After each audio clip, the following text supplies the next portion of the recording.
नमस्कार विद्यार्थियों, आज के इस वीडियो में हम कक्षा 10वीं का इंग्लिश का महत्वपूर्ण क्वेश्चन आंसर देखेंगे जो आपके पेपर के लिए महत्वपूर्ण है, जो कक्षा 10वीं का है। तो सभी विद्यार्थी वीडियो में शुरू से लेकर अंत तक बने रहें और जो भी क्वेश्चन आंसर बताया जाएगा उसको कॉपी में लिख लीजिएगा ताकि आपका पेपर में आपका सहायता हो। चलिए स्टार्टिंग करते हैं आज का वीडियो। पहला क्वेश्चन है, what did the academy send the girl to the conference. क्या है? Why did the academy send the girl to the conference. संस्था ने लड़की को सम्मेलन में क्यों भेजा? आंसर इसका होगा द एकेडमी सेंड का क्या हुआ, यहाँ पे सेंट हो गया है the girl to conference because the girl was the brightest scholar in the academy. अर्थात संस्था ने लड़की को सम्मेलन में भेजा क्योंकि लड़की संस्था की सबसे ज़्यादा क्या थी? ब्राइटेस्ट थी, मतलब बुद्धिमान थी, प्रतिभाशाली थी, स्कॉलर इन द एकेडमी, उस संस्था की।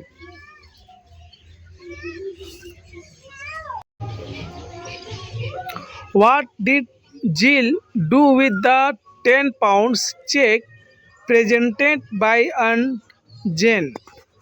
जिल ने उपहार में मिले हुए 10 पाउंड चेक का क्या किया? तो आंसर आएगा Jill send the 10 pound cheque to doctor Martin from whom they have bought their baby in installment। जिल ने 10 पाउंड डॉक्टर मार्टिन को भेज दिए थे जिससे उन्होंने अपना बच्चा किस्तों में खरीदा था। इम्पॉर्टेंट क्वेश्चन है, देख लीजिएगा। Jill send the 10 pound cheque to doctor Martin from whom they have bought their baby in installment। अगला क्वेश्चन है question number 3। What is the end of child slavery week. बाल दास्ता का अंत सप्ताह क्या है?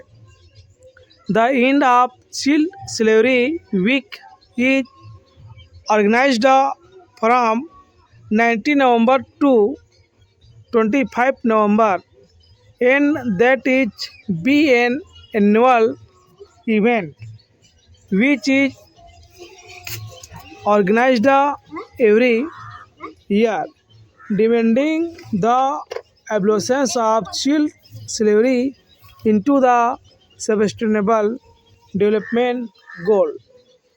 बाल दास्ता अंत का सप्ताह आयोजन कब होता है? 19 नवंबर से 25 नवंबर तक होता है। एक वार्षिक कार्यक्रम है जो हर वर्ष बच्चों की दास्ता उन्मूलन को स्थायी विकास का लक्ष्य आयोजन की मांग है। ये भी पॉइंटेड 2025 में है, देख लीजिएगा। अगला क्वेश्चन है, what does Satyarthi mean by planet in the text. इस पाठ में सत्यार्थी के अनुसार ग्रह से क्या तात्पर्य है? आंसर होगा plan in the text means the living children in this earth. Our planet and the goal is to in child slavery from the earth planet. Planet में इनका अर्थ होता है पृथ्वी में रहने वाले बच्चों से है। उनका लक्ष्य है इस सारे संसार पृथ्वी से बाल दास्ता का क्या करना है? अंत करना है, एंड करना है, in children from the earth करना है। ठीक है। Why was aunt Jane worried about the gift cheque. चाची जेन अपने उपहार में दिए गए चेक के बारे में क्यों चिंतित थी? About Jane was worried about here gift cheque, about here gift cheque, यहाँ तक आपका क्वेश्चन के मिल गया है। अंट जेन यहाँ लिखेंगे, फिर वाच को बीच में डाल देंगे। Aunt Jane was worried about here gift cheque, यहाँ तक हो गया है, याद करना पड़ेगा। Whether she had gifted 2005 pounds in place are 200 pounds. Looking at this lavish expenditure, aunty Jane अपने उपहार चेक के बारे में चिंतित थी कि क्या उन्होंने जय को उसके भव्य खर्चों को देखते हुए 200 पाउंड के बजाय 5000 पाउंड उपहार में दिए थे। इंपॉर्टेंट है भी question. How did the boys look like from the sky, बच्चे आसमान में कैसे नज़र आ रहे थे? तो आंसर होगा the boys looked like small spots moving around from the sky, लड़के आसमान से घूमते हुए छोटे छोटे धब्बों जैसे दिखते थे। द बॉयज लुक हो जाएगा looked like from the sky small spots, from like small spots moving around from the sky. What is patriotism, देशभक्ति सब क्या समझते हैं? Patriotism means not only to sacrifice but also to show the love for the country in small ways। देशभक्ति का अर्थ न केवल बलिदान देना होना बल्कि छोटे छोटे कार्यों द्वारा देश के प्रति प्यार प्रदर्शित करना भी है। Why is the national anthem not played in the cinema halls this days, cinema hall में इन दिनों राष्ट्रीय गान क्यों नहीं बजाया जाता? The government took the decision that national anthem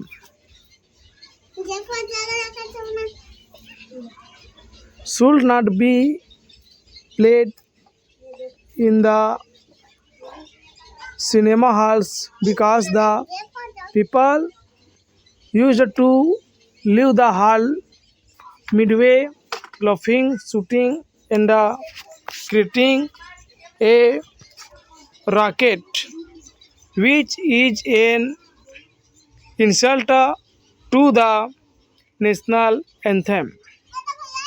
शासन के निर्णय अनुसार राष्ट्रगान को सिनेमा हॉल में नहीं बजाया जाता है क्योंकि दर्शक अधिकतर राष्ट्रगान के बीच में उठकर चले जाते हैं और जाते समय हंसते चिल्लाते और कोलाहल मचाते हैं, तो इस प्रकार से वे राष्ट्रगान के प्रति असम्मान व्यक्त करते हैं। अगला क्वेश्चन देखेंगे 9। What did Adam Smith call Kailash Satyarthi, Adam Smith ने कैलाश सत्यार्थी से क्यों फ़ोन पर बात की? आंसर होगा Adam Smith call Kailash Satyarthi to take interview because he won Nobel prize for peace 2014। Adam Smith ने कैलाश सत्यार्थी को एक साक्षात्कार के लिए बात की क्योंकि वे सन 2014 के नोबेल पुरस्कार के विजेता थे।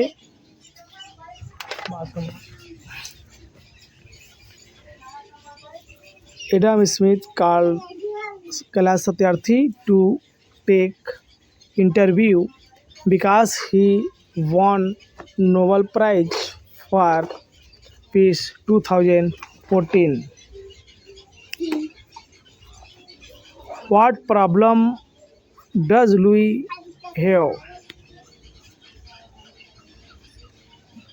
लुई की क्या समस्या थी?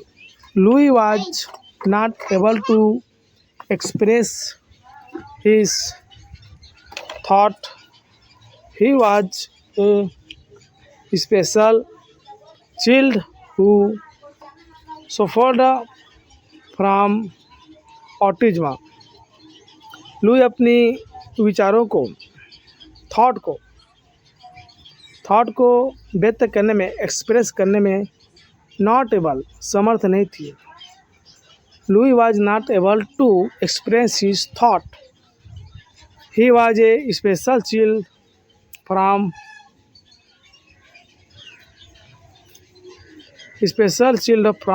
Who suffered from autism.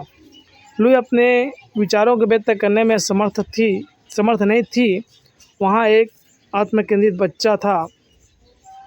तो मोस्ट इम्पॉर्टेंट है ये आपका वार्षिक के लिए, और जो भी पेपर होता है तिमाही अर्धवार्षिक, इसमें ध्यान दीजिएगा, आपको अच्छे से नंबर पास होना है। तो नए हो तो चैनल में लाइक शेयर सब्सक्राइब करना ना भूलें। यहाँ तक वीडियो देखने के लिए आपको थैंक्स, धन्यवाद। मिलते हैं अगले वीडियो पर, बने रहिएगा। जय हिंद, जय भारत।